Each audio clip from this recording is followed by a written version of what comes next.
जब एक जिद्दी बेटी ने अपने राजा पिता की सत्ता को ठुकरा दिया तो किस्मत ने उसे जंगल की गहराइयों से उठाकर एक नई दुनिया की रानी बना दिया, क्योंकि मुकद्दर किसी और के हाथ में नहीं, हमारे अपने हौसले में होता है।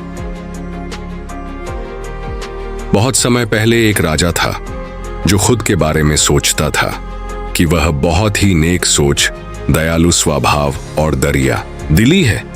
उसे लगता था कि वह स्थितियों को सही से समझने, हर बात पर अन्याय करने और हर विषय में उचित विचार रखने वाला व्यक्ति है। राजा की 3 बेटियां थीं। एक दिन उसने अपनी बेटियों को बुलाकर कहा, मेरे पास जो भी है वह सब तुम्हारा है। तुम तीनों को मुझसे ही जीवन मिला है। मेरी इच्छा अनुसार ही तुम तीनों का भूत, वर्तमान और भविष्य बना हुआ है, जो आगे भी ऐसे ही बना रहेगा। मैं ही तुम तीनों का भाग्य बनाता हूं। राजा की यह बात सुनकर उसकी 2 बेटियों ने शांत मन से राजा की बात में हामी भर दी, लेकिन तीसरी बेटी ने ऐसा नहीं किया। उसने कहा, नहीं, मुझे तो नहीं लगता कि आपके हाथों में मेरा भाग्य है। राजा यह सुनते ही गुस्से में आ गया। उसने अपनी तीसरी बेटी की कही बातों को एक चुनौती के रूप में स्वीकार किया।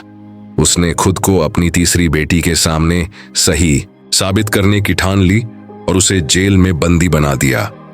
इस वजह से राजा की तीसरी बेटी कई सालों तक जेल में ही बंद रही। राजा और उसकी बाकी की बेटियां राजसी जीवन जीते रहे। राजा मन ही मन सोचता है कि यह मेरा ही हुक्म है जो मेरी जिद्दी बेटी जेल में कैद है। लोगों को भी यही लग रहा होगा कि राजा का ही हुक्म है जो उसकी बेटी को ऐसा भाग्य मिला है। उसकी प्रजा के लोग भी यही सोचते थे।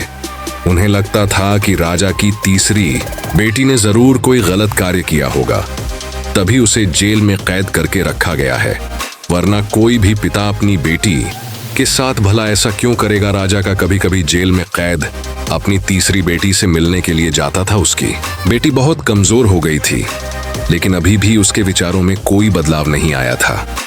मगर राजा अपनी कमजोर बेटी की हालत और नहीं देख पा रहा था। एक दिन उसने अपनी तीसरी बेटी से कहा, इस तरह से तुम्हारा जिद करना मुझे बहुत गुस्सा दिलाता है। अगर तुम इसी तरह मेरी आंखों के सामने रही तो गुस्से में मैं ना जाने क्या कर बैठूंगा। मैं तुम्हें मौत की सजा भी दे सकता हूँ, लेकिन मैं एक अच्छे दिल का व्यक्ति हूँ, इसलिए मैंने सोचा है कि तुम अब मेरे राज्य के पास के ही एक जंगल वाली जमीन पर जानवरों के साथ रहोगी। राजा ने आगे कहा, उस जंगल में सिर्फ उन्हीं लोगों को रखा जाता है जो मेरे आदेश का पालन नहीं करते। तुमने भी अपनी जिद की वजह से मेरी बात नहीं मानी, इसलिए तुम भी अब वहां मौजूद लोगों के साथ अपना पूरा जीवन काटोगी। इसके बाद तीसरी बेटी को उस जंगल की जमीन पर रहने के लिए भेज दिया गया। वहां पर वह फल और सब्जियां खाने और एक गुफा में रहने लगी। उसके पास पीने के लिए झरने का पानी और ठंड से बचने के लिए सिर्फ सूर्य की धूप का ही सहारा था। वहां की खुली हवा में रहते हुए और फल फूल खाते खाते वह जल्द ही पूरी तरह से स्वस्थ हो गई।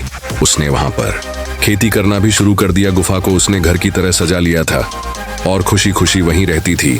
एक दिन वहां पर एक भटकता हुआ राहगीर आ पहुंचा। उसे देखते ही देखते राजा की तीसरी बेटी से प्रेम हो गया और दोनों खुशी खुशी वहीं रहने लगे। उस जंगल में उन दोनों के अलावा और भी कई लोग रहते थे, जिनकी मदद से उन्होंने उस जंगल को एक शहर के रूप में बदल दिया। कुछ ही सालों में राजा की तीसरी बेटी और वह राहगीर उस शहर के राजा रानी बन गए। अब उनके शहर की चर्चा दूर दूर तक होने लगी। जैसे ही इसकी जानकारी राजा को मिली, वह उस जंगल में सब कुछ देखने के लिए पहुंच गया। जब उसने वहां की राजगद्दी पर अपनी बेटी को बैठे देखा और साथ में एक खूबसूरत युवक को, तो उसके होश उड़ गए। राजा की बेटी ने अपने महल में अपने पिता का पूरे सम्मान के साथ स्वागत किया। उसने अपने पिता से उसके बुरे बर्ताव व फैसले के लिए कुछ भी नहीं कहा। जैसे ही राजा वहां बैठा तो उसे एक आवाज सुनाई देने लगी जो कह रही थी कि हर इंसान स्वयं ही अपना भाग्य बनाता है, कोई अन्य इंसान किसी और का भाग्य नहीं बना सकता। इसके बाद राजा को खुद ही अपने किए पर पछतावा होने लगा और उसने अपनी सभी बेटियों को अपने भाग्य से आजाद कर दिया। उसने अपनी तीनों बेटियों से कहा, भले ही तुम तीनों का भाग्य मेरे हाथों में है, लेकिन हर व्यक्ति खुद ही परिस्थितियों के अनुसार अपना भाग्य अच्छा या बुरा बना सकता है।